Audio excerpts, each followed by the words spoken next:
Hello friends, ನಮಸ್ತೆ. Welcome to my cooking channel. ಹೇಗಿದ್ದೀರಾ ಎಲ್ಲರೂ? ತುಂಬ ಚೆನ್ನಾಗಿದ್ದೀರಾ ಅಂದ್ಕೊಂಡಿದ್ದೀನಿ. ನಾನು ತುಂಬ ಚೆನ್ನಾಗಿದ್ದೀವಿ. ನೋಡಿ ಬನ್ನಿ, ಬೆಳಗ್ಗೆಯಿಂದ ಸಂಜೆ ಇಟ್ಟರು ಒಟ್ಟು ಗಟ್ಟಿನೇ ಆಗಲ್ಲ, ಆ ಥರ ನಾನು ಪಾಯಸ ತೊಗೊಂಬಂದಿದ್ದೀನಿ.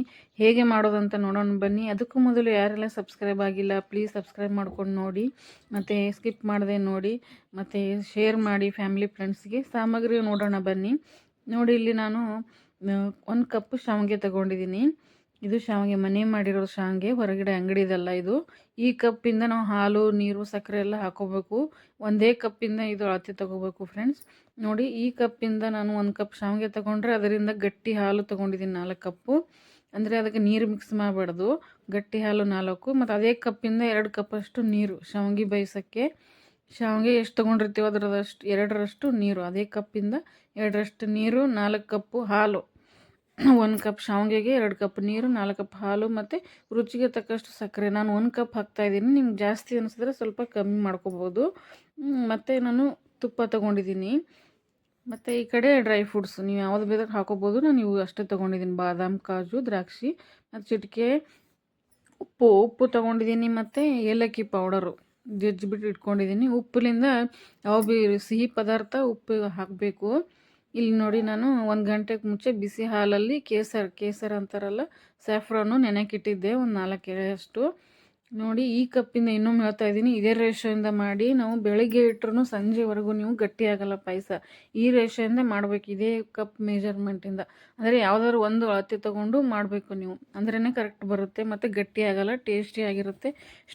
ಪಾಯಸ ಸ್ಟ್ರಕ್ಚರ್ ತುಂಬ ಚೆನ್ನಾಗಿರುತ್ತೆ. ರುಚಿಗೆ ತಕ್ಕಷ್ಟು ನೀವು ಸಕ್ಕರೆ ಹಾಕೋಬೋದು, ಹೆಚ್ಚು ಕಡಿಮೆ ಮಾಡ್ಕೋಬೋದು. ನೋಡಿ, ಇಲ್ಲಿ ಒಂದು ದೊಡ್ಡ ದಪ್ಪ ತಳದ ಪಾತ್ರೆ ಇಟ್ಕೊಂಡಿದ್ದೀನಿ. 2 ಸ್ಪೂನ್ ಆಗುವಷ್ಟು ತುಪ್ಪ ಹಾಕ್ಕೊಂಡಿದ್ದೀನಿ. ತುಪ್ಪ ಕಾಯ್ದ ಮೇಲೆ ಬಾದಾಮ್ ಹಾಕ್ಕೋತಿದ್ದೀನಿ. ಫಸ್ಟಿಗೆ ಬಾದಾಮ್ ಹಾಕ್ಕೊಂಡ್ರೇ ಚೆನ್ನಾಗಿರುತ್ತೆ. ಫಸ್ಟಿಗೆ ಬೇರೆ ಎಲ್ಲ ಮಿಕ್ಸ್ ಮಾಡಿದ್ರೆ ಎಲ್ಲ ಸೀದೋಗುತ್ತೆ. ಫಸ್ಟ್ ಬಾದಾಮ್ ಹಾಕ್ಕೊಂಡು ಆಮೇಲೆ ಕಾಜು ಹಾಕ್ಕೊಂಡು ಸ್ವಲ್ಪ ಕಲರ್ ಚೇಂಜ್ ಆಗೋವರೆಗೂ ಚೆನ್ನಾಗಿ ತುಪ್ಪದಲ್ಲಿ ಹುರ್ಕೋಬೇಕು ಫ್ರೆಂಡ್ಸ್. ತಪ್ಪದೇನೆ ಇದೇ ಟಿಪ್ಸ್ಗಳನ್ನು ಫಾಲೋ ಮಾಡಿ. ಒಂದೇ ಕಪ್ ಸೈಜಿಂದ ಒಂದೇ ಸೈಜ್ ತೊಗೊಳ್ಳಿ. ಯಾವುದಾದ್ರು ಒಂದು ಕಪ್ಪು, ಬೌಲು, ನಿಮ್ಗೆ ಯಾವುದಾದ್ರು ಅಳತೆ ತೊಗೊಂಡು 1 ಕಪ್ಪಿಂದ ನೀವು ಎಷ್ಟು ಪಾಯಸ ಮಾಡ್ತೀರ ಅದ್ರ ಮೇಲೆ ಹೋಗುತ್ತೆ. 2 ಕಪ್ ಅಂದರೆ ಡಬಲ್ ಮಾಡ್ಕೋಬೇಕು. 1 ಕಪ್ ಇದ್ದರೆ ಈ ರೇಷಿಯೋಯಿಂದ ಮಾಡಿ, ತುಂಬ ಕರೆಕ್ಟಾಗಿ ಬರುತ್ತೆ, ಮತ್ತು ಸ್ಟ್ರಕ್ಚರ್ ತುಂಬ ಚೆನ್ನಾಗಿರುತ್ತೆ. ಎಷ್ಟೊತ್ತಾದರೂ ಗಟ್ಟಿ ಆಗಲ್ಲ, ತಿನ್ನೋಕ್ಕೂ ಸಖತ್ತಾಗಿರುತ್ತೆ. ನಿಮ್ಗೆ ಗಟ್ಟಿ ಬೇಕಾದರೆ ಸ್ವಲ್ಪ ಹಾಲು ಕಮ್ಮಿ ಮಾಡ್ಕೋಬೋದು, ನೀರು ಕಮ್ಮಿ ಮಾಡ್ಕೋಬೋದು. ಗಟ್ಟಿ ಬೇಕಾದರೆ ಶಾವಿಗೆನೂ ಜಾಸ್ತಿ ಮಾಡ್ಕೋಬೋದು. ನೋಡಿ, ಎಲ್ಲ ಡ್ರೈ ಫ್ರೂಟ್ಸ್ ತುಪ್ಪದಲ್ಲಿ ಹುರಿದು ಎತ್ತಿಟ್ಕೋತಾ ಇದ್ದೀನಿ. ಈಗ ಅದೇ ಪಾತ್ರೆಗೆ ನಾನು ತುಪ್ಪ ಇತ್ತಲ್ಲ, ಅದೇ ಪಾತ್ರೆಗೆ ನಾನು ಶಾವಿಗೆ ಹಾಕ್ಕೋತಾ ಇದ್ದೀನಿ. ಶಾವಿಗೆನ ಸ್ವಲ್ಪ ಕಲರ್ ಚೇಂಜ್ ಆಗೋವರೆಗೂ ಹುರಿಬೇಕು. ಸಿಕ್ಕಾಪಟ್ಟೆ ಸೀದು ಹೋಗೋಂಗೆ ಹುರಿಯಬೇಡಿ. ಸ್ವಲ್ಪ ಲೈಟ್ ಬ್ರೌನಿಷ್ ಆಗಬೇಕು. ಈ ಕಡೆ ನೋಡಿ, ಎತ್ತಿಟ್ಕೊಳ್ಳಿ ಶಾವಿಗೆ ಹುರ್ಕೊಂಡು. ಯಾವ ಕಪ್ಪಿಂದ ನಾವು ಶಾವಿಗೆ ತೊಗೊಂಡಿದ್ವಲ್ಲ, ಅದೇ ಕಪ್ಪಿಂದ 2 ಕಪ್ಪಷ್ಟು ನೀರು ಹಾಕ್ತಾಯಿದ್ದೀನಿ. ಅದೇ ಕಪ್ಪಿಂದ 2 ಕಪ್ಪಷ್ಟು ನೀರು ಬಿಸಿಯಾಗಿ ಕುದಿಸ್ಕೊಳ್ಳಿ. ಅದು ನೀರನ್ನು ಶಾವಿಗೆ ಹುರ್ಕೊಂಡಿದ್ವಲ್ಲ ಅದೇ ಪಾತ್ರೆಗೆ ನಾವು ಶಾವಿಗೆಗೆ ಹಾಕ್ತಾಯಿದ್ದೀನಿ. ನೋಡಿ, 2 ಕಪ್ಪಷ್ಟು ನೀರು. 1 ಕಪ್ ಶಾವಿಗೆಗೆ 2 ಕಪ್ ನೀರು ಹಾಕ್ತಾಯಿದ್ದೀನಿ. ಚೆನ್ನಾಗಿ ಕುದಿಬೇಕು. ಎಷ್ಟಂದರೆ 90% ಕುದಿಬೇಕು ಫ್ರೆಂಡ್ಸ್. 90% ಕುದ್ರೆ ಇಲ್ಲಿ ಹಾಲು ಹಾಕ್ತೀವಲ್ವ, ಮುಂದೆ ಸಕ್ಕರೆ ಹಾಕ್ತೀವಲ್ವ, ಅದು ಕರೆಕ್ಟಾಗಿ ಸ್ಟ್ರಕ್ಚರ್ ಬರುತ್ತೆ. ನೋಡಿ, ಇನ್ನೂ ಸ್ವಲ್ಪ ಎಡ್ಜ್ಗಳೆಲ್ಲ ಕುದಿಬೇಕು. ಆವಾಗ ನಾವು ಯಾವ ಕಪ್ಪಿಂದ ತೊಗೊಂಡಿದ್ದೀವಿ ನೋಡಿ ಶಾವಿಗೆ, ಅದೇ ಕಪ್ಪಿಂದ 4 ಕಪ್ಪು ಹಾಲು ಹಾಕ್ತಾಯಿದ್ದೀನಿ. ನೋಡಿ, ಗಟ್ಟಿ ಹಾಲು ಇರಬೇಕು, ಯಾಕಂದ್ರೆ ನೀರು ಹಾಕಿ ಬೇಯಿಸ್ಕೊಂಡಿರ್ತೀವಿ, ನೀರು ಆಗುತ್ತೆ. ಗಟ್ಟಿ ಹಾಲಿದ್ರೆ ತುಂಬ ಚೆನ್ನಾಗಾಗುತ್ತೆ, ಮತ್ತು ಕುದ್ಮೇಲೆ ಅದು ಸ್ಟ್ರಕ್ಚರ್ ತುಂಬ ಚೆನ್ನಾಗಿರುತ್ತೆ, ರುಚಿಯಾಗಿರುತ್ತೆ, ತಿನ್ನೋಕ್ಕೂ ಕುಡಿಯೋಕ್ಕೂ ತುಂಬ ಚೆನ್ನಾಗಿರುತ್ತೆ. 4 ಕಪ್ ಹಾಲು ಹಾಕಿದ್ದೀನಿ. ಒಂದು ಅರ್ಧ ಕಪ್ ಹಾಕಿದೆ, ಇನ್ನೊಂದು ಅರ್ಧ ಕಪ್ ಆಮೇಲೆ ಹಾಕ್ತೀನಿ. 3.5 ಕಪ್ ಹಾಕಿದ್ದೀನಿ. ಈಗ ಇನ್ನೊಂದು ಅರ್ಧ ಕಪ್ಪು ಮುಂದೆ ಹಾಕ್ತೀನಿ. ನೋಡಿ, ಅದು ಖಾಲಿಯಾಗಿತ್ತು, ಇನ್ನೊಂದರಲ್ಲಿ ತೊಗೊಂಡು ಹಾಕ್ತಾಯಿದ್ದೀನಿ. ಈಗ ನೋಡಿ, ಚೆನ್ನಾಗಿ ಕುದಿ ಬರಬೇಕು. ಈಗ ಹಾಕಿದ್ದೀನಿ ನೋಡಿ, ಟೋಟಲಿ 4 ಕಪ್ಪು ಹಾಲಾಯಿತು. ಈಗ ಚೆನ್ನಾಗಿ ಕುದಿಬೇಕು ಫ್ರೆಂಡ್ಸ್. ಎಷ್ಟು ಚೆನ್ನಾಗಿ ಕುದಿಸ್ತೀರಾ ಅಷ್ಟು ಚೆನ್ನಾಗಿ ಸ್ಟ್ರಕ್ಚರ್ ಬರುತ್ತೆ.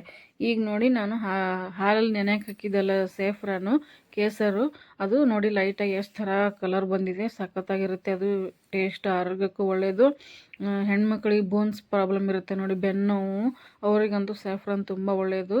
ಎಲ್ಲ ಸ್ವೀಟಲ್ಲಿ, ಸಿಹಿಯಲ್ಲಿ ಯೂಸ್ ಮಾಡ್ಕೊಳ್ಳಿ. ನೋಡಿ, ಹುರಿದಿರೋ ಡ್ರೈ ಫ್ರೂಟ್ಸನ್ನೆಲ್ಲ ಹಾಕಿದ್ದೀನಿ. ನೋಡಿ, ಒಂದು ಸ್ವಲ್ಪ ತುಪ್ಪ ಹಾಕ್ಕೊಂಡು ಬೇಯಿಸ್ಕೊಂಡ್ರೆ ಜಿಗಿಯಾಗಿ ಬರಲ್ಲ ಫ್ರೆಂಡ್ಸ್. ಪಾಯಸ ಚೆನ್ನಾಗಿ ಬರುತ್ತೆ, ಬಿಡಿಯಾಗಿರುತ್ತೆ ಶಾವಿಗೆ ಒಳಗಿಂದು. ತುಪ್ಪ ಹಾಕ್ಕೊಂಡು ಬೇಯಿಸ್ಕೊಳ್ಳಿ.